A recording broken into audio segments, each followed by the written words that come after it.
உலகத்தின் ஆதிகுரு ஸ்ரீ காப விஜண்ட குரு பகவான் அவரது தர்மபத்தினியார் பகுலாதேவி தாயாரோடு இன்றைய தினமும் ஆதிவார பொன்னாள் 22/12/2024 அன்று இவ்வுலகத்திற்கு அதி அற்புதமாக காட்சியளிக்கிறார்.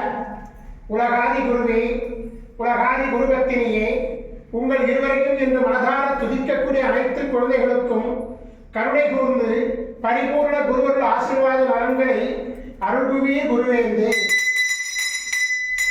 ஓம் சரவண பதகுரு கசடர வனமயே, ஓம் சரவண பதகுரு கசடர வனமயே, ஓம் சரவண பதகுரு கசடர வனமயாய ஸ்வாகா. ஓம் சத்யநாதம் ஜோதிநாதம் மாகாளநாதம் பரமேஸ்வர ஆசீர்வாதம். ஓம் நம சிவையே, ஓம் நம சிவையே, ஓம் நம சிவையே, ஓம் நம சிவையே, ஓம் நம சிவாயாய ஸ்வாகா. ஓம் குரு பிரம்ம குரு விஷ்ணு குருதேவோ மகேஸ்வரः குரு சாட்சாத் பரபிரம்மோ தஸ்மை ஸ்ரீ குருவே நமோ நமः. குருவருள் ஆசீர்வாதம், குருவருள் ஆசிகள் அருளன்புடன் ஸ்ரீ பாஸ்கர மகரிஷி. ஓம் நற்பவி நற்பவி நற்பவியே நமோ நமः.